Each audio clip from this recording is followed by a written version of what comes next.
नमस्कार साथियों, स्वागत है आप सबका अपने चैनल पर। हम कर रहे थे राजस्थान अध्ययन। और राजस्थान अध्ययन के अंदर जो हमारा पाठ चल रहा था वो था राजस्थान के प्रमुख पर्यटन स्थल। ये कक्षा 10वीं का चैप्टर है, चैप्टर नंबर 10। हमने इसके अंदर कई जिले कर लिए थे और आज हमें शुरू करना है जयपुर जिले से। तो बिना देरी किए हम स्टार्ट करते हैं।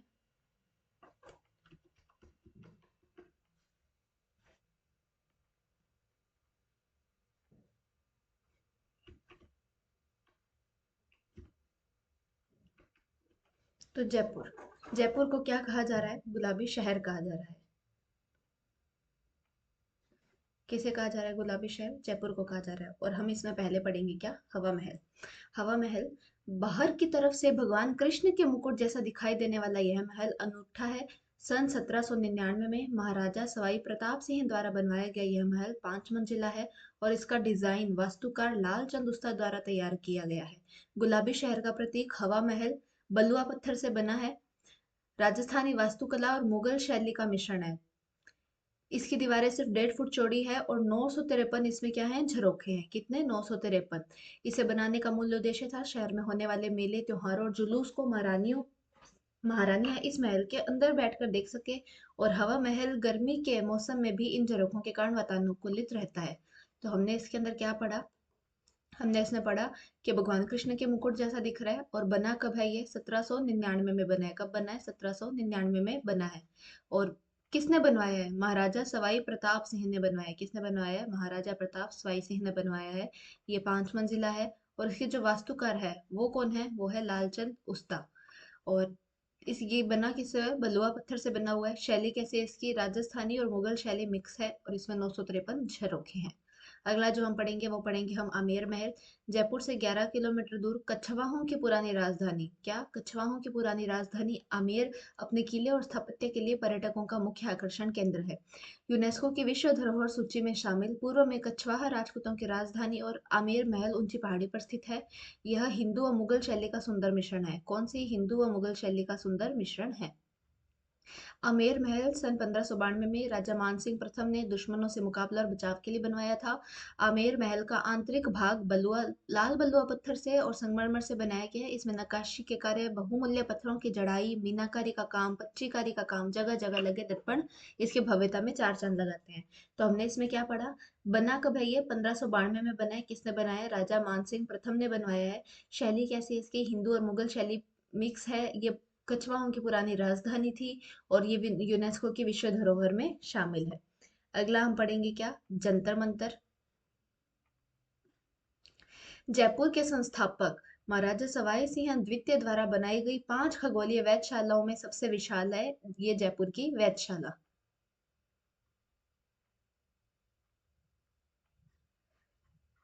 इसे जंतर मंतर कहते हैं। यूनेस्को द्वारा इसे विश्व धरोहर सूची में शामिल किया गया है। इसमें बनाए गए जटिल यंत्र समय को मापने, सूर्य की गति, कक्षाओं का निरीक्षण, आकाशीय पिंडों के संबंध में विस्तार पूर्वक जानकारी देते हैं।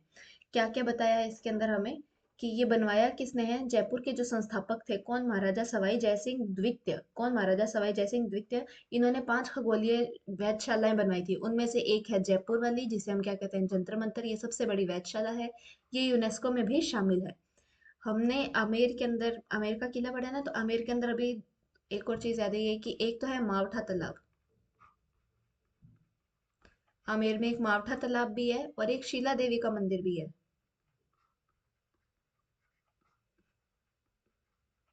ठीक है, ये डायरेक्ट अपनों को याद रखने की ये कहाँ पर है, तो ये आमेर में है।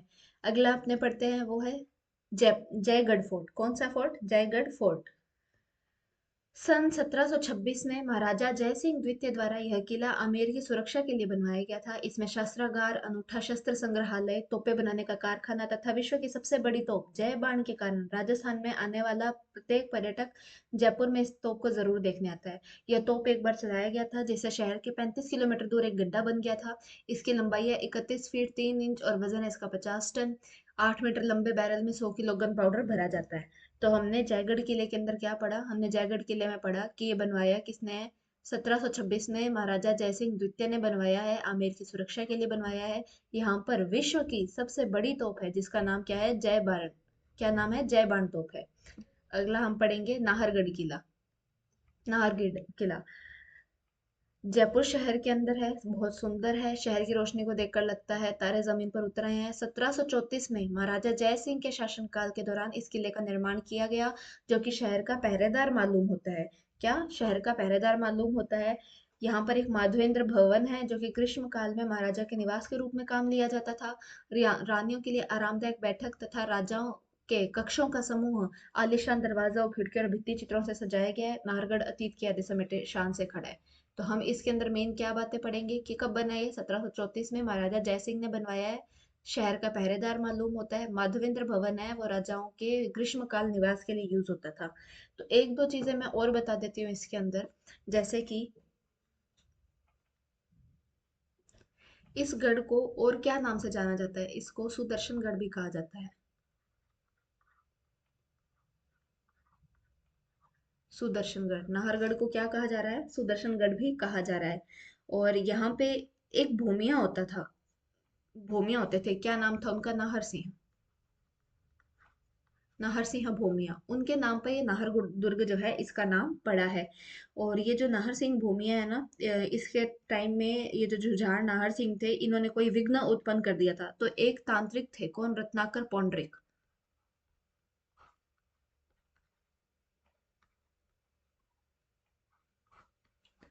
इन्होंने क्या किया? इन्होंने नाहर सिंह बाबा को जो थे, नाहर सिंह भूमिया जी जो थे, इनको कहीं और जाने के लिए मना लिया। और जो इनका स्थान था नाहर सिंह का, ये आंबागढ़ एक जगह है, आंबागढ़। उसके पास के अंदर एक चौबुर्जी गढ़ी है, वहां पर उन्हें स्थापित कर दिया और वो वहां पर आज भी लोक देवता के रूप में पूजे जाते हैं। और नाहरगढ़ के अंदर ये जो अपने दुर्ग पड़ रहे हैं नाहरगढ़, यहाँ पे सवाई माधो सिंह एक राजा थे, सवाई माधो सिंह। उन्होंने अपनी 9 पासवानों के लिए एक जैसे 9 महल बनवाए थे। तो ये नाहरगढ़ तो किसने बनवाया? 1734 में महाराजा जय सिंह के शासनकाल में इसका निर्माण हुआ है। इसे सुदर्शनगढ़ भी कह रहे हैं। नाम इसका किसके नाम पे पड़ा है? नाहर सिंह भूमिया के नाम पर। ये कोई अड़चन उत्पन्न कर रहे थे, तो रत्नाकर पौंडरिक ने इन्हें मनाकर अम्बागढ़ के निकट चौबुर्जी गढ़ी है, वहां पर उन्हें स्थापित करते हैं और ये लोक देवता के रूप में पूजे जाते हैं, नाहर सिंह जी। और नाहरगढ़ के अंदर सवाई माधो सिंह ने अपनी 9 पासवानों के लिए 9 एक जैसे महल बनवाए। चलो आगे चलते हैं। आगे अपने पढ़ेंगे क्या? Albert hall.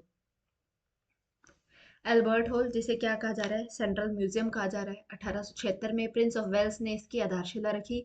इसका नाम लंदन के एल्बर्ट संग्रहालय के नाम पर रखा गया है। सर स्विंटन जैकब द्वारा इसका डिजाइन बनाया गया था। तो इसका डिजाइन किसने बनाया है? सर स्विंटन जैकब ने। किसने? सर स्विंटन जैकब ने इसका डिजाइन बनाया है। और स्थापत्य शैली कैसे इसकी? इंडो सार्वजनिक स्थापत्य शैली है। रामनिवास बाग के बीच में एल्बर्ट हॉल की अभूतपूर्व और मनमोहक इमारत इस मौसम में, हर मौसम में पर्यटकों को आकर्षित करती है। इसमें जयपुर का कला विद्यालय, कोटा, बूंदी, किशनगढ़, उदयपुर शैली के लघु चित्र भी हैं इसके अंदर। तो इसके अंदर हमने मेन मेन क्या पढ़ा? हमने इसमें पढ़ा है कि 1876 के अंदर प्रिंस ऑफ वेल्स ने इसकी आधारशिला रखी है। आधारशिला किसने रखी है? प्रिंस ऑफ वेल्स ने रखी है। कब? 1876 के अंदर। कब? 1876 में। इसका नाम लंदन के अल्बर्ट संग्रहालय पे नाम रखा गया है। किसके नाम, किसके बेसिस पर नाम है ये अल्बर्ट हॉल? लंदन में अल्बर्ट संग्रहालय है उसके नाम पर। और इसका डिजाइन किसने बनवाया था? स्विंटन जैकब ने। किसने? स्विंटन जैकब ने।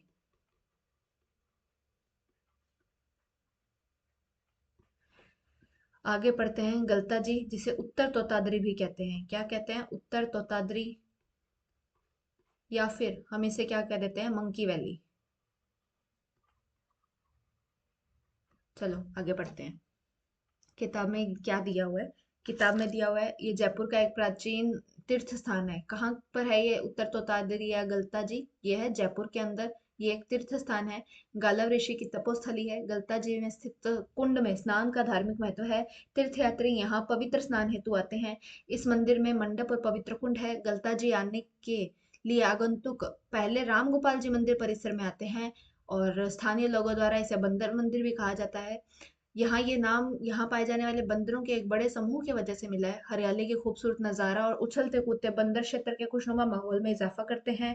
पहाड़ी की चोटी पर सूर्य देव मंदिर, एक छोटा मंदिर है जो सूर्य मंदिर कहा जाता है। दीवान कृपाराम द्वारा निर्मित ये मंदिर शहर के लोगों में पूजनीय है। तो हमने गलता जी मंदिर में क्या पढ़ा? कि इसे उत्तर तोतादरी भी कहते हैं, मंकी वैली भी कहते हैं, गाला ऋषि की तपोस्थली है। और यहाँ पर जो लोग आते हैं वो पहले राम गोपाल जी मंदिर में जाते हैं। कहाँ जाते हैं? राम गोपाल जी मंदिर में जाते हैं, जिसे बंदर मंदिर भी कहा कहा जाता है। और बंदर, ये मंकी वैली और किस नाम इसका नाम पड़ा है, बंदरों का एक बहुत बड़ा समूह है यहाँ रहता है, उसकी वजह से ये नाम मिला है। यहाँ पर पास में सूर्य देव को समर्पित एक मंदिर है, जैसे सूर्य मंदिर कहा जा रहा है। और ये मंदिर बनवाया किसने है, ये मंदिर बनवाया है दीवान कृपाराम ने। किसने, दीवान कृपाराम ने।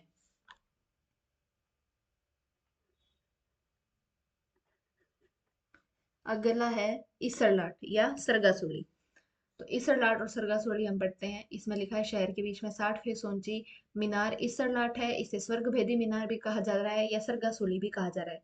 किसने बनवाई है, राजा ऐश्वर्य सिंह ने 1749 में इस मीनार को एक शानदार जीत की स्मृति में बनवाया था। त्रिपोलिया गेट के निकट है ये मीनार। में अंदर की तरफ ऊपर जाने के लिए सीढ़ियां बनी है, जिसमें ऊपर चढ़कर जयपुर का विहंगम दृश्य दिखाई देता है। तो इसरलाट में हमने पढ़ा कि 60 फीट ऊंची है। इसे इसरलाट, स्वर्गभेदी मीनार या सरगासुली कहा जाता है। राजा ईश्वरी सिंह थे, इन्होंने बनवाया है ये 1749 के अंदर। किस लिए, शानदार जीत की स्मृति में बनवाया है। अगला हम पढ़ेंगे गोविंद देव जी मंदिर। गोविंद देव जी का आकर्षक प्रतिमा सवाई जय सिंह वृंदावन से जयपुर लाए थे, जो यहाँ पूरे सम्मान के से शहर के परकोटे में स्थित श्री गोविंद देव जी मंदिर में स्थापित की गई है। शाही परिवार या स्थानीय लोगों द्वारा पूजनीय गोविंद देव जी में 7 झांकियों के माध्यम से दर्शन की समुचित व्यवस्था है। तो गोविंद देव जी मंदिर है कहाँ पे, जयपुर के अंदर है। और ये प्रतिमा कौन लाए थे, सवाई जय सिंह लाए थे। कहाँ से लाए थे, वृंदावन से लाए थे। अगला जो हम पढ़ रहे हैं जिला, वो है जैसलमेर, जिसे क्या कहा जा रहा है, किले और हवेलियों का शहर कहा जा रहा है। क्या कहा जा रहा है, किले और हवेलियों का शहर। जिसके अंदर हम सबसे पहले पढ़ेंगे जैसलमेर का किला। यह किला एक वर्ल्ड हेरिटेज साइट है। थार मरुस्थल में त्रिकुटा पर्वत पर खड़ा किला बहुत सी ऐतिहासिक लड़ाइयां देख चुका है। सूरज की रोशनी जब इस किले पर पड़ती है तो पीले बलुआ पत्थर से बना होने के कारण ये सोने जैसा चमकता है, इसलिए इसे क्या कहते हैं, सोनार किला या गोल्डन फोर्ट। तो हमने किताब में दिया हुआ क्या पढ़ा है कि वर्ल्ड हेरिटेज साइट में है। कहाँ पर है, वर्ल्ड हेरिटेज साइट के अंदर है। पहाड़ी कौन सी है इसकी, त्रिकुटा पर्वत है। और पीले बलुआ पत्थर से बना हुआ है, तो जब सूरज की रोशनी इस पे पड़ती है तो ये सोने जैसा चमकता है, इसलिए इसे क्या कहा जाता है, सोनार किला या सोनार गढ़ कहा जाता है, मतलब गोल्डन फोर्ट कहा जाता है। जैसलमेर को क्या कह रहे हैं, राजस्थान की स्वर्ण नगरी। क्या कहते हैं, राजस्थान की स्वर्ण नगरी, पीले बलुआ पत्थर ज्यादा होने के कारण ही। और ये जैसलमेर किले की एक दो कुछ बातें हैं, जैसे कि जैसलमेर जो किला है वो 1155 के अंदर एक भाटी शासक थे, कौन, राव जैसल, इन्होंने इसका निर्माण करवाया था। और यहाँ पे इस दुर्ग के लिए एक बात है कि भाई पैर हो पत्थर के, शरीर हो लोहे का, और काठ के घोड़े पर सवार होकर यहाँ पे पहुंच जा सकता है, ऐसा कहते हैं। और ये किला ऐसा लगता है जैसे पहाड़ी पर लंगर डाले एक जहाज जैसा लगता है। इस किले के बारे में ऐसी बातें कही जाती है। इस किले के अंदर एक तो जैन मंदिर है जो पार्श्वनाथ और ऋषभ देव मंदिर के से रिलेटेड है। और ये क्या करते हैं, जो अबू का जो देलवाड़ा मंदिर है ना, जैन मंदिर है, इतने सुंदर बने हुए हैं कि वो उसके साथ में उनका कंपैरिजन अपने कर सकते हैं। कहाँ पर, जो जैसलमेर किले के अंदर बना हुआ है। अगला हम पढ़ते हैं क्या, डेजर्ट नेशनल पार्क। क्या पढ़ते हैं, डेजर्ट नेशनल पार्क। जैसलमेर किले के अंदर एक दो बातें और बता देती हूँ क्या, कि ये जो वर्ल्ड हेरिटेज साइट हमने पढ़ा था ना, ये कब, 2013 के अंदर, 2013 के अंदर। और ये जैसलमेर किले का ही प्रसिद्ध है क्या, ढाई साका। जैसलमेर किले में होते हैं ढाई साके। तो चलो आगे चलते हैं, जिसमें हम पढ़ेंगे क्या, desert national park. Rajasthan Thar में वन्य जीवों का सबसे महत्वपूर्ण आवास है पार्क। जानवरों की विभिन्न प्रजातियों जैसे काले हिरण, चिंकारा, रेगिस्तान में पाई जाने वाली लोमड़ी, ये सब पार्क में विचरण करते हैं। लुप्त प्राय ग्रेट इंडियन बस्टर्ड, जो कि दुनिया का सबसे बड़ी उड़ान भरने वाले पक्षियों में से एक है, उसे भी यहाँ देखा जा सकता है। जैसलमेर से 40 किलोमीटर की दूरी पर है। ये जो जैसलमेर डेजर्ट नेशनल पार्क पड़ रहा है, ये राजस्थान का सबसे बड़ा अभ्यारण्य है। क्या है, राजस्थान का सबसे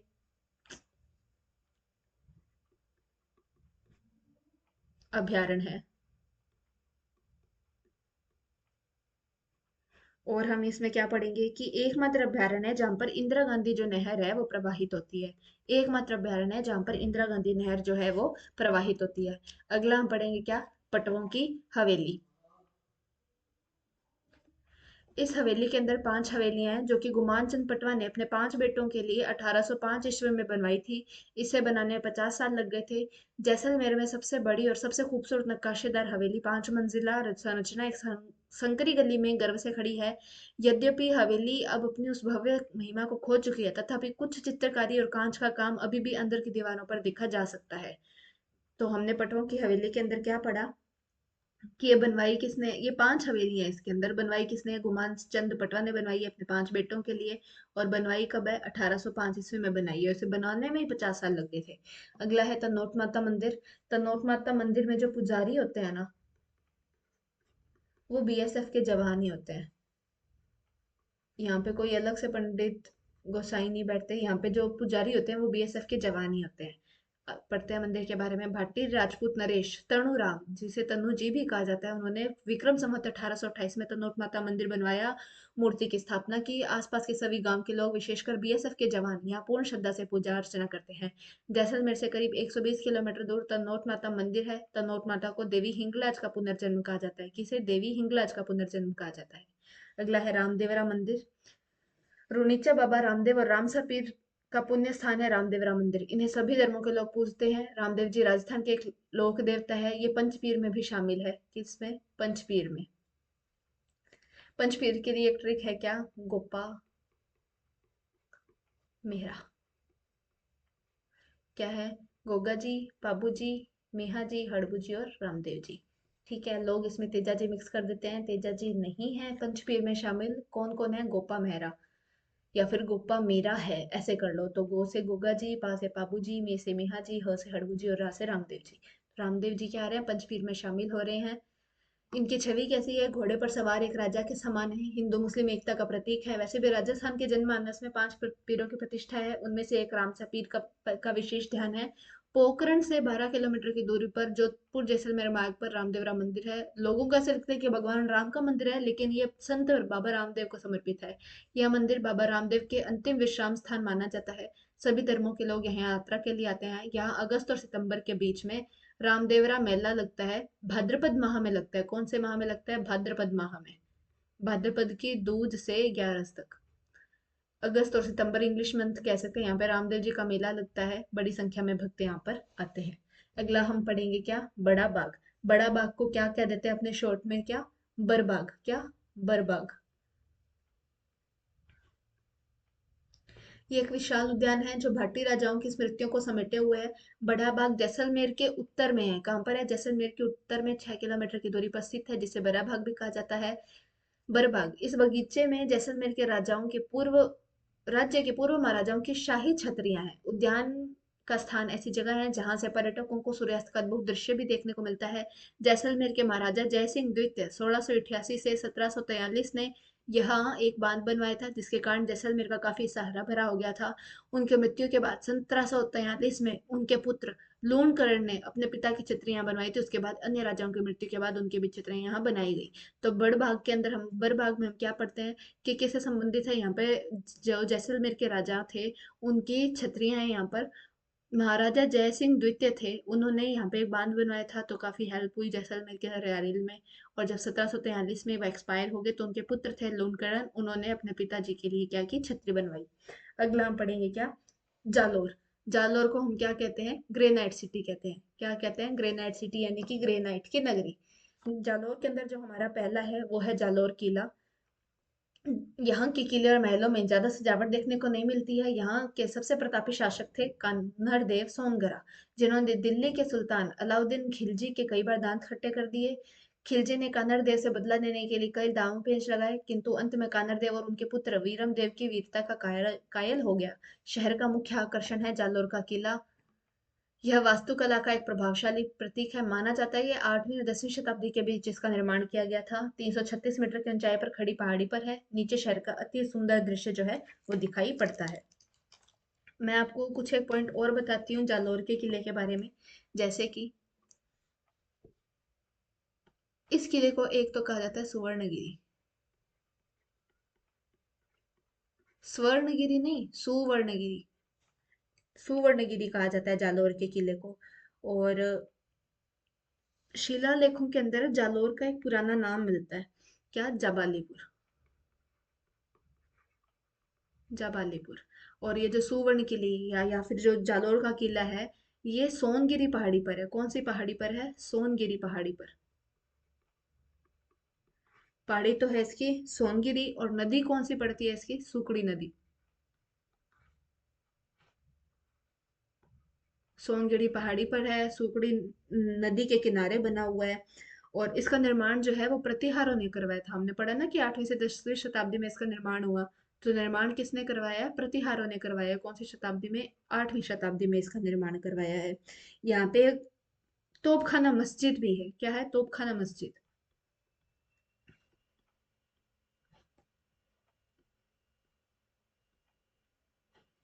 जो तोपखाना मस्जिद है, ये पूर्व शासक मतलब एक पुराने राजा थे, भोज, परमार शासक थे। ये कौन थे? परमार शासक।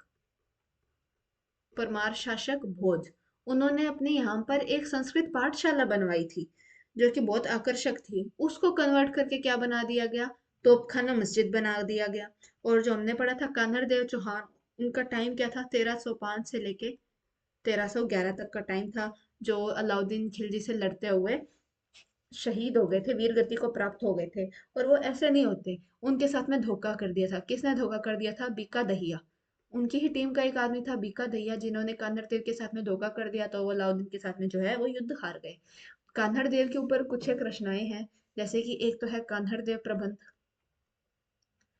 कान्हड़ देव प्रबंध। एक इनके पुत्र थे वीरम देव, तो वीरम देव सोनगरारी विगत। वीरम देव सोनगरारी विगत। ये जो दोनों रचनाएं हैं, ये किसने लिखी है? पद्मनाभ ने। अब ये पद्मनाभ कौन थे? ये थे कान्हड़ देव के दरबारी कवि। ठीक है, तो हमने जालोर किले में काफी कुछ एक्स्ट्रा पढ़ लिया। कि एक तो हमने पढ़ा कि कान्हड़ देव सोनगरा थे, अलाउद्दीन खिलजी से युद्ध किया, इनके पुत्र थे वीरम देव। अब इन कान्हड़ देव का टाइम क्या था? 1305 से 1311। युद्ध हारे कैसे ये अलाउद्दीन से? मतलब बीका दहिया के विश्वासघात के कारण। इनके पुत्र थे वीरम देव सुनगरा। इनके दरबारी कवि थे कौन? पद्मनाभ, जिन्होंने दो रचनाएं लिखी। कौन सी? कान्हड़ देव प्रबंध और वीरम देव सोनगरारी विगत। ये जो जालोर किला है वो कहाँ पर, इसे क्या कहा जा रहा है? सुवर्णगिरी कहा जा रहा है। जालोर का पूरा नाम था जाबालीपुर। बनवाया कब? प्रतिहारों ने बनवाया था 8वीं शताब्दी में। पहाड़ी कौन सी है? सोनगिरी पहाड़ी। नदी कौन सी है? सुकड़ी नदी। यहाँ पर एक तोपखाना मस्जिद है, जो कि परमार शासक भोज ने संस्कृत पाठशाला बनवाई थी, उसको बदल कर तोपखाना मस्जिद में बनाया गया। ठीक है, आगे हम पढ़ते हैं क्या? सुंधा माता मंदिर। अरावली रेंज में सुंधा पर्वत के ऊपर सुंधा माता मंदिर है। समुद्र तल से 1200 मीटर की ऊंचाई पर बनाया गया है। पूरे भारत के भक्तों द्वारा बहुत पवित्र माना जाता है। यहाँ चामुंडा देवी की प्रतिमा है। पूछा जाए सुंधा माता मंदिर में किस देवी की प्रतिमा है, तो चामुंडा देवी की प्रतिमा है। मंदिर के सफेद संगमरमर के बने खंभे माउंट आबू के दिलवाड़ा मंदिर की याद दिलाते हैं। इस मंदिर में ऐतिहासिक महत्व के कुछ शिलालेख भी हैं। सुंधा माता मंदिर से रिलेटेड आपको एक बात बताती हूँ कि यहाँ पे जो राजस्थान का फर्स्ट रोपवे है, फर्स्ट रोपवे है, कब बना था? ये 2006 में बना था। और ऊंचाई किसकी है इसकी? 720 मीटर, लगभग 720 मीटर है। अगला है मलिक शाह की मस्जिद। अलाउद्दीन खिलजी ने जैसलमेर में अपने शासन के दौरान बगदाद के सुल्तान मलिक शाह के सम्मान में, किसके? बगदाद के सुल्तान मलिक शाह के सम्मान में मस्जिद बनवाई थी। यह मस्जिद अपनी अनूठी स्थापत्य के लिए फेमस है। इसके बनावट और गुजरात में बने भवनों से काफी प्रभावित है। ये ही है वो तोप मस्जिद, जो मैं कह रही थी ना। परमार राजा भोज ने संस्कृत पाठशाला बनाई थी, उसको कन्वर्ट कर दिया था किसने? मलिक शाह की मस्जिद में, या तोप मस्जिद के अंदर, जो कि किसके सम्मान में बनाई थी अलाउद्दीन खिलजी ने? बगदाद के सुल्तान मलिक शाह के सम्मान में। अगला हम पढ़ेंगे क्या? झालावाड़ जिला। झालावाड़ में आती है जगह झालड़ा पाटन, जिसे क्या कहा जाता है? घंटियों का शहर या फिर सिटी ऑफ बेल्स। गागरोन किला पढ़ते हैं हम झालावाड़ में पहला। यहाँ के शासक अचल दास खिंची जब मालवा के शासक होशंग शाह से हार गए थे, तो यहाँ के राजपूत महिलाओं ने खुद को दुश्मनों से बचाने के लिए जौहर कर लिया। यूनेस्को की विश्व धरोहर सूची में सम्मिलित 6 पहाड़ी किलों में से एक है। और जल किले के प्रतीक, पहाड़ी और जल किले के प्रतीक गागरोन राजस्थान की शान है। आहू और काली सिंध नामक नदियों से घिरे इस किले की भव्य सुंदरता को अपलक निहारने का मन करता है। किले के बाहर सूफी संत मिठे शाह के मकबरे पर मुहर्रम के महीने में वार्षिक मेले का आयोजन होता है। गागरोन किले का निर्माण बिजल देव ने 12वीं सदी में करवाया था। तीन नदियों के संगम पर देखने को मिलता है। इसके अंदर एक दो बातें और बता देती हूँ। पहले तो हमने क्या पढ़ा है कि अचलदास खिलजी जब हार गए थे मालवा के शासक होशंग शाह से, तो यहाँ पे महिलाओं ने क्या कर लिया, जौहर कर लिया। यूनेस्को में शामिल है। 6 पहाड़ी किले हैं यूनेस्को में शामिल, जिनमें से एक कौन सा है, गागरोन किला है। नदी कौन सी है, किन नदियों पर है, यह आहू और काली सिंध नदी पर है। इसके लिए ट्रिक क्या है, आका। आका गागा, आका गागा अपने से बोलेंगे तो याद हो जाएगा। अटपटी चीजें ज्यादा याद होती है, तो आका गागा। आ से आहू, का से काले सिंध। ठीक है। कुछ एक बातें और बताऊं। वैसे इसके अंदर और क्या दिया रखा हुआ है, सूफी सन मिठे शाह के मकबरा है यहाँ पर। जो मुहर्रम के महीने में यहाँ पे क्या लगता है, मेला लगता है। और यहाँ पर इस किले का निर्माण किसने करवाया है, बिजल देव ने करवाया है, 12वीं सदी में इसका निर्माण।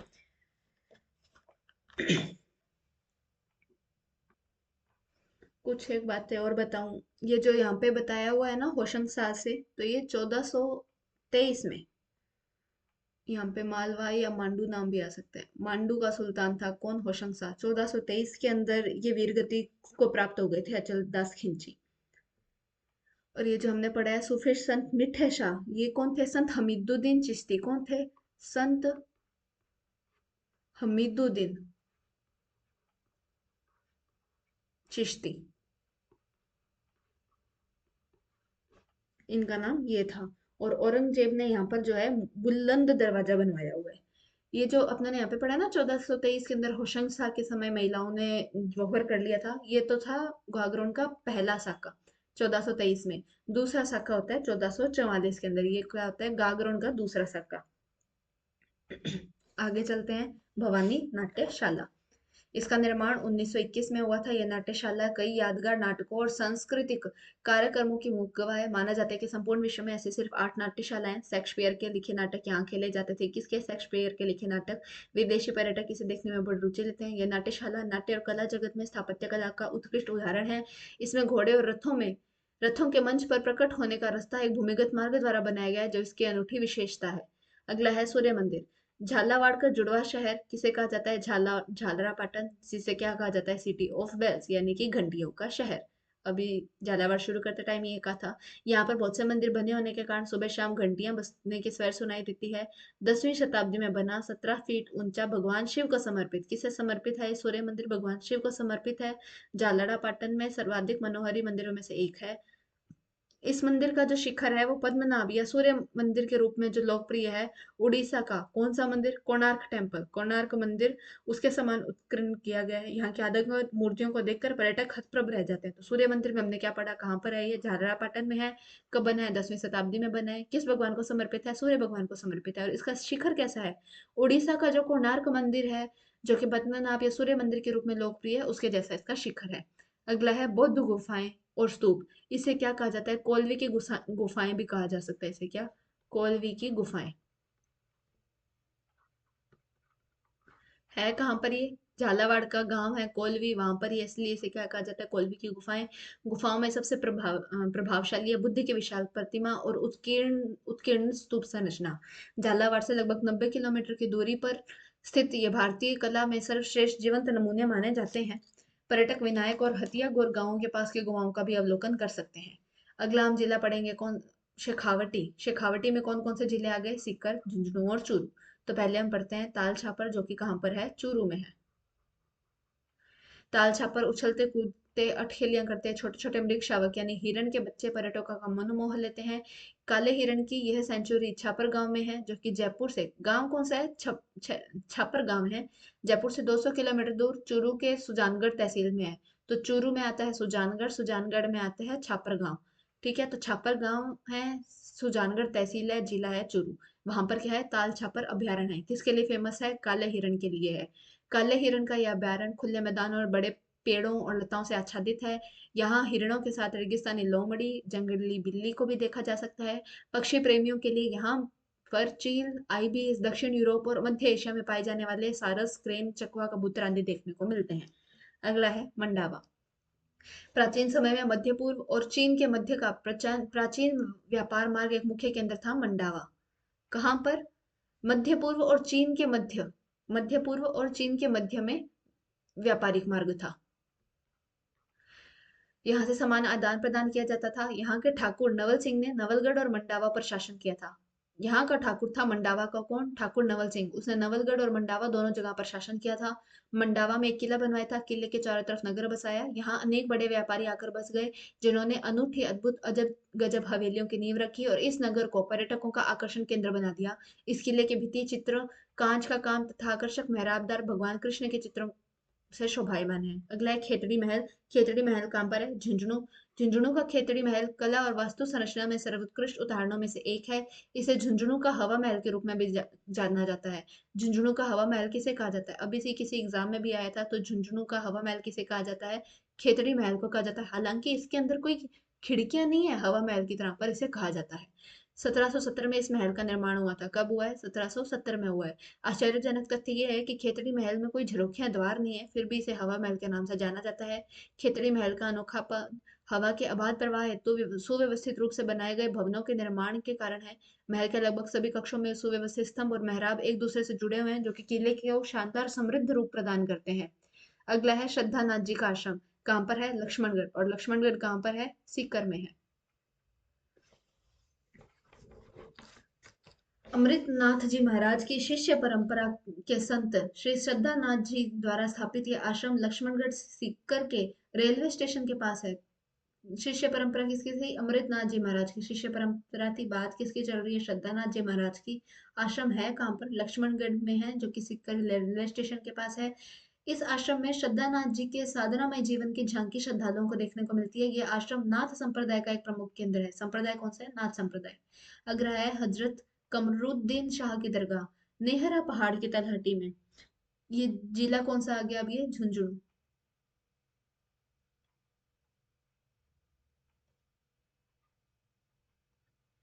हजरत कमरुद्दीन शाह की दरगाह नेहरा पहाड़ की तलहटी में खेतड़ी महल के पश्चिम में स्थित कमरुद्दीन शाह की दरगाह एक खुला व्यवस्थित परिसर है, जिसमें मस्जिद और मदरसा है। यहाँ प्राचीन भित्ति चित्र अभी भी देखे जा सकते हैं। इसके मध्य में सूफी संत कमरुद्दीन शाह को अलंकृत दरगाह है। अगला है नवलगढ़।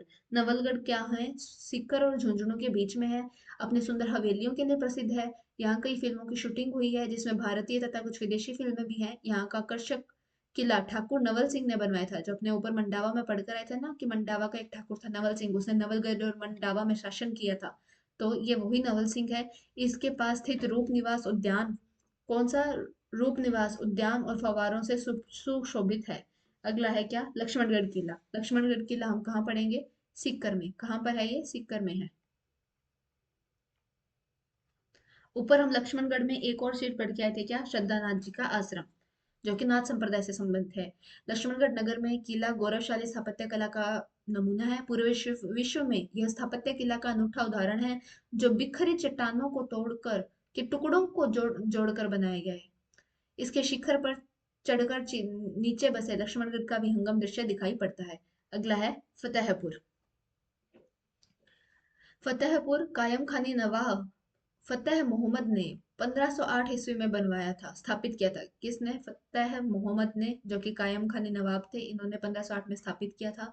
उन्होंने 1516 में फतेहपुर के किले का निर्माण करवाया। किसने निर्माण कराया? फतेह मोहम्मद, जो कि कायम खानी नवाब थे।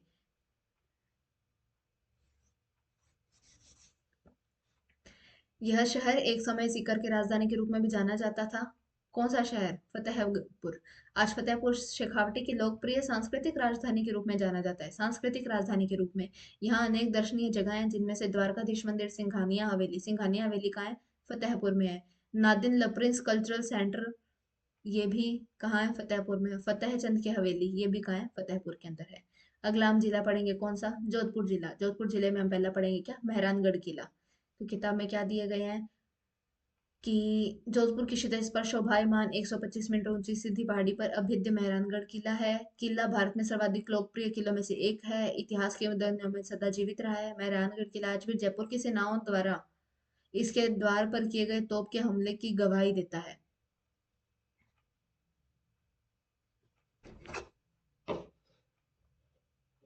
उत्तम मेहराबदार झरोखों, नक्काशीदार पट्टिकाओं, सजावट युक्त दीवारों, मोती महल, फूल महल और शीश महल की चित्रित दीवारों के लिए जाना जाता है।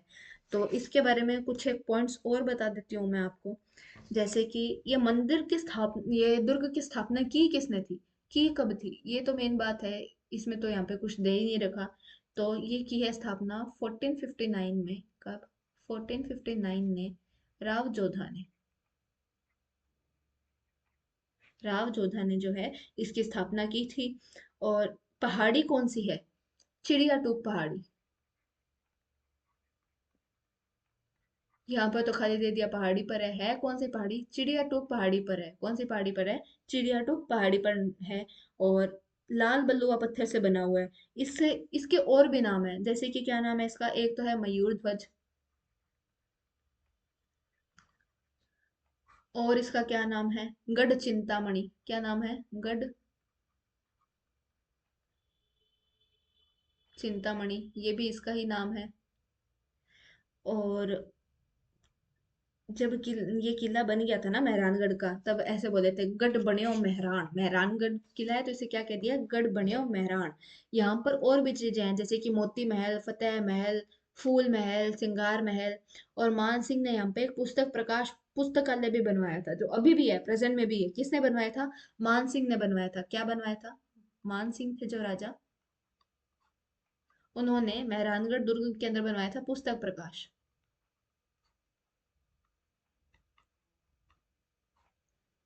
और यहाँ पर कई तोपे हैं, जैसे कि जो हम बड़े बड़े नाम सुनते हैं, कैसे किल किला, शंभू बाण, गजनी खान, जमजमा, कड़क बिजली, धूड़ घनी, बिच्छू बाण, ये गजक, ये सभी। और यहाँ पे मंदिर भी हैं कुछ, जैसे कि चामुंडा माता का मंदिर, आनंद घन के प्राचीन मंदिर है यहाँ पर। और यहाँ इस महल के अंदर, यानी कि मेहरानगढ़ किले के अंदर, और भी कुछ चीजें हैं, जैसे कि चौखला महल है, बिचला महल है, श्रृंगार चौकी है, जिसे कि श्रृंगार चौकी भी कहते हैं। एक आता है श्रृंगार चवरी, वो उदयपुर में है। नहीं, सिंगार चौकी, सिंगार चौकी कहाँ पर है? ये मेहरानगढ़ में है। कौन सी? सिंगार चौकी, ये मेहरानगढ़ में है। और जो सिंगार चंवरी आती है वो उदयपुर के अंदर आती है। अगला हम पढ़ेंगे क्या? जसवंत थड़ा। 19वीं शताब्दी के अंत में निर्मित श्वेत संगमरमर का आकर्षक स्मारक जसवंत सिंह द्वितीय को समर्पित है। किसको समर्पित है? जसवंत सिंह द्वितीय को समर्पित है।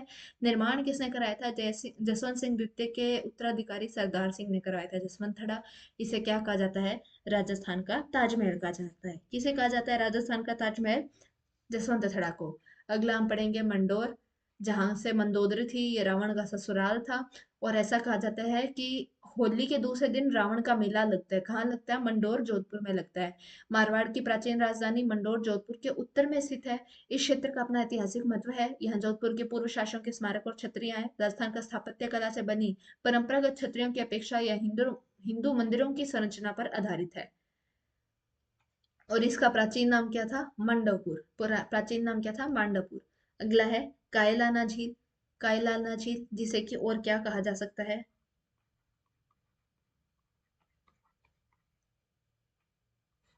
प्रताप सागर झील। क्या कहा जा सकता है इसे? प्रताप सागर झील। ये कृत्रिम झील है, जैसलमेर रोड पर है। कैनवास के चित्र जैसी दिखती है ये झील।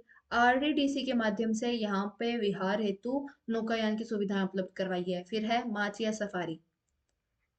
जैसलमेर मार्ग पर है। कायलाना झील से लगभग 1 किलोमीटर दूर माचिया सफारी है। यह एक पक्षी विहार है। यहाँ हिरण, रेगिस्तान की लोमड़ियाँ, विशाल छिपकली, नील गाय, खरगोश, जंगली बिल्लियाँ, लंगूर, बंदरों जैसे कई पशु पाए जाते हैं। उद्यान सूर्यास्त के लिए सुविख्यात है। अगला है बालसमंद झील। कौन सी झील पढ़ेंगे? बालसमंद झील। जोधपुर से लगभग 5 किलोमीटर दूर है ये। जोधपुर मंडोर रोड पर है। कौन सी झील है? बालसमंद झील है। निर्माण कब? 1159 ईस्वी में मंडोर में जल स्रोत के रूप में इसका निर्माण किया गया था। बाद में बालसमंद झील के किनारे पर ग्रीष्म महल निर्मित किया गया। हरे भरे बागानों से घिरा हुआ है। पशु और पक्षियों जैसे लोमड़ी और मोर भी यहाँ पाए जाते हैं। यह झील अब पर्यटकों के लिए स्थानीय लोगों का एक लोकप्रिय पिकनिक स्थल है। अगला है करौली। करौली में हम पहले क्या पढ़ेंगे? केला देवी मंदिर। केला देवी मंदिर में एक नृत्य होता है। कौन सा? लांगुरिया नृत्य।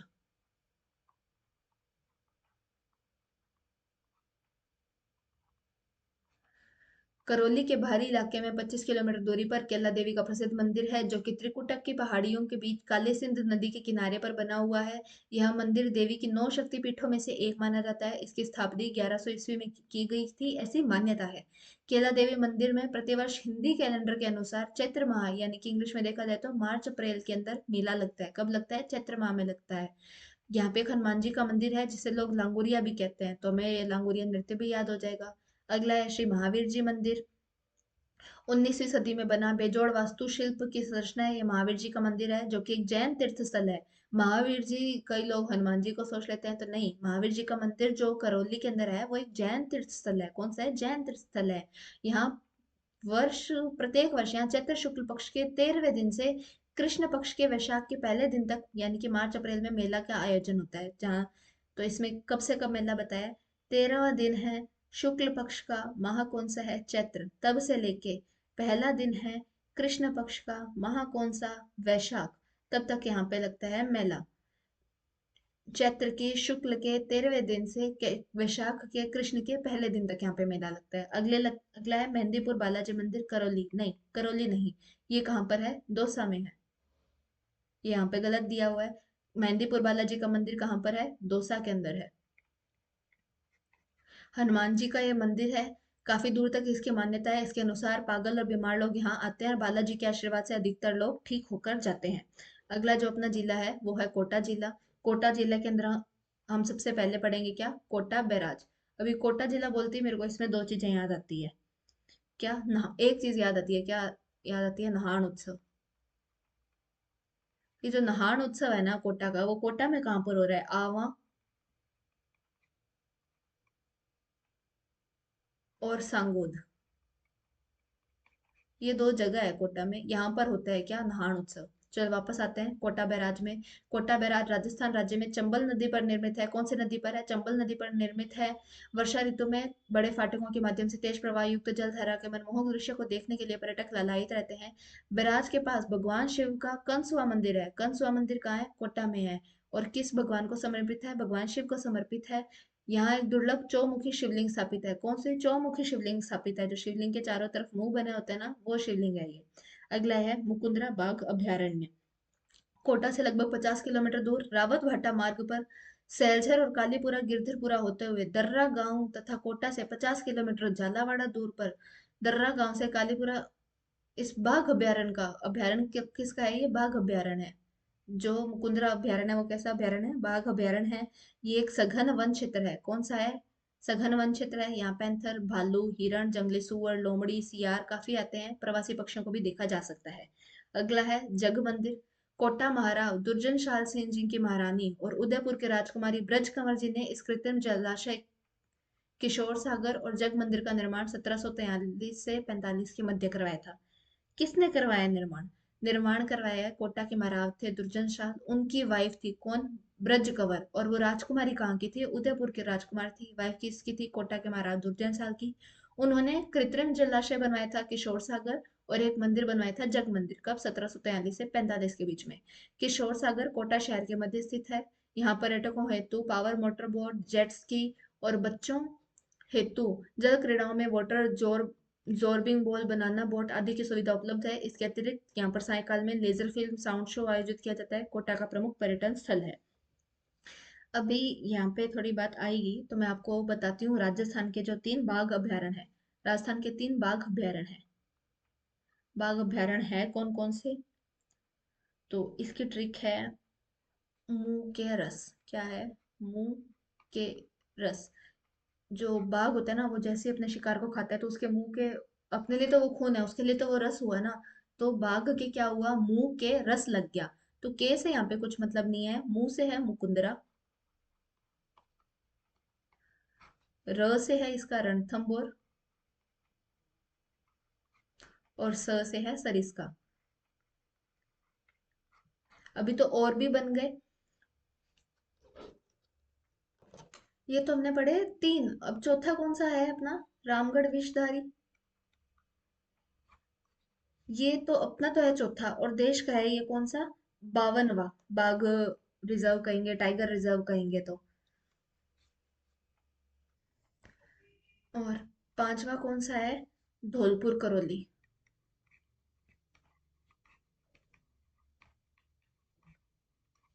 रामगढ़ विषधारी तो बनाया था 2021 में, इसको बनाया था 2023 के अंदर। अभी छठा जो है वो है प्रस्तावित, कौन सा है? कुंभलगढ़। कौन सा है? कुंभलगढ़ है, ये प्रस्तावित है। और जो धौलपुर करौली है वो अब तक का सबसे छोटा क्या है? टाइगर रिजर्व या कि बाघ अभयारण्य है। अगर हम पढ़ते हैं क्या, अभेड़ा महल। कौन सा? अभेड़ा महल। अभेड़ा महल का निर्माण 18वीं शताब्दी में करवाया गया था। यह महल शाही आरामगाह की दृष्टि से कोटा से 8 किलोमीटर की दूरी पर निर्मित करवाया गया था, जिसमें राजकुमारी धीरदेव द्वारा पानी का कृत्रिम जलाशय निर्मित करवाया गया था, जिससे सबसे ज्यादा वन्यजीव पक्षी इसकी ओर आकर्षित होते हैं। महाराव उमेद सिंह द्वितीय के शासनकाल में इस जलाशय में मगरमच्छ की विभिन्न प्रजातियों को पाला गया था और अभेड़ा का तालाब इसी कारण प्रसिद्ध था। किसके समय में? उमेद सिंह द्वितीय के समय में यहाँ पे मगरमच्छों को जो क्या किया गया, पाला गया। आज की वीडियो हमारी काफी लंबी हो गई है। अभी हमारा जो अगला जो हम जिले करेंगे वो होंगे अपने नागौर, पाली, बीकानेर, राजसमंद, सवाई माधोपुर, सिरोही, टोंक, गंगानगर, उदयपुर। ये आगे छोटे छोटे छोटे छोटे दे रखे हैं। बिल्कुल। तो भी हम इसके पार्ट 3 के अंदर ये चैप्टर 10 को पूरा खत्म कर देंगे। आज ही हमारा है पार्ट 2 पूरा। इसी के साथ में हम मिलते हैं अपनी नई वीडियो के अंदर। तब तक के लिए जय हिंद, जय भारत। पढ़ते रहिए, पढ़ाते रहिए।